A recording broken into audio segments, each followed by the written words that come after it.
சீமான் மாத்தி மாத்தி பேசுறாருப்பா அப்படின்னு சொன்ன ஒரு அணில் தம்பி கிட்ட, தம்பி சீமான் என்ன மாத்தி மாத்தி பேசலப்பா, தளபதி விஜய் அவர்கள் தான் மாத்தி மாத்தி சொல்லிட்டு இருக்காரு அப்படிங்கிறத போன காணொளியில புரிய வச்சுட்டு இருந்தேன். அந்த வீடியோவில் ஒரு தம்பி வந்து தன்னோட கருத்தை வெளியிட்டு இருந்தாரு. அந்த கருத்து எப்படி இருந்ததுன்னா, நீங்க வந்து எங்க அண்ணன் காங்கிரஸ் கூட கூட்டணி வைக்கிறத பத்தி சொன்னீங்க, நாங்க காங்கிரஸ் கூட கூட்டணி வைப்பது தவறு என்றால், அந்த கேள்வி, நாங்கள் காங்கிரசுடன் கூட்டணி வைப்பது தவறு என்றால் எப்படி அந்த கேள்வி கேட்கறதுக்கு உங்களுக்கு மனசு வருது?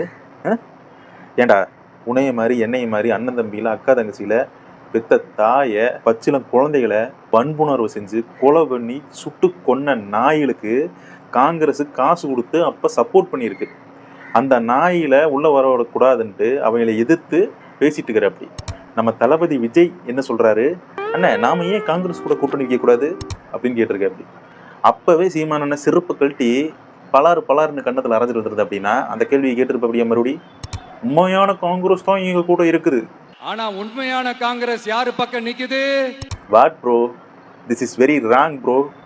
அப்புறம் அந்த பையன் இன்னொன்னு சொன்னான், காங்கிரஸ் கூட நாங்கள் கூட்டணி வைப்பது தவறு என்றால் டிஎம்கேயே நீங்க முழுமையா எதிர்த்து பேச மாட்டேங்கிறீங்க. ஏய், டிஎம்கேவை நாங்க முழுமையா எதிர்த்து தான்டா பேசிட்டு இருக்கிறோம், நீங்க தான்டா குறுக்க ஓடிட்டு இருக்கிறீங்க. உங்களுக்கு எப்படி நான் சொல்லி புரிய வைக்கிறது? நீங்களாவது இப்ப தற்குறி, ஆனா அந்த டிஎம்கே காரனுங்க, அந்த டிஎம்கே பெருசுக அப்ப இருந்தே தற்குறி. அதுகளுக்கு என்ன சொன்னாலும் புரியாது. இந்த காங்கிரஸ் இனத்தை படுகொலை செஞ்சது, இந்த திமுக திருட்டு திமுக எல்லாத்துக்கும் துரோகம் பண்ணிட்டு இருக்கிறது, எது சொன்னாலும் இந்த திமுக பெருசுகளுக்கு திமுக தற்குறிக்கு புரியாது. நீங்க சின்ன தற்குறினா அது பெருக தற்குறிய, திமுக தற்குறிய, நீங்க தாவேகா தற்குறிய, அதுக்கு திமுக தற்குறிய. இப்ப புரிஞ்சுதான் உங்களுக்கு? தற்குறிகளா? தற்குறி. அப்புறம் எனக்கு இன்னொரு சந்தேகம் இருக்கு. நாம் தமிழர் கட்சியை சேர்ந்த தம்பிகளும் சரி, இந்த புதுசா வந்திருக்கிற அணில் தம்பிகளும் சரி, மாற்றத்தை எதிர்நோக்கி காத்துட்டு இருக்கிறோம். எப்படியாச்சும் மாற்றம் வந்துடணும் அப்படின்னு சொல்லிட்டு பிரச்சாரம் பண்ணிட்டு இருக்கோம். ஆனா அப்பவுமே திமுக அதிமுகவுக்கு எப்படி ஓட் பேங்க் அதிகமாகுது, யார் ஓட்டு போடுறான் அப்படிங்கிறத நம்ம யோசிச்சு பார்க்கும்போது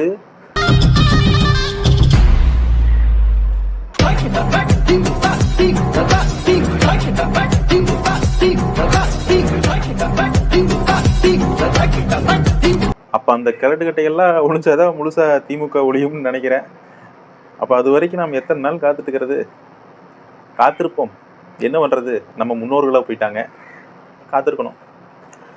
தமிழ் தாய் வாழ்க, தலைவர் பிரபாகரன் வாழ்க, நாம் தமிழர். நன்றி, வணக்கம்.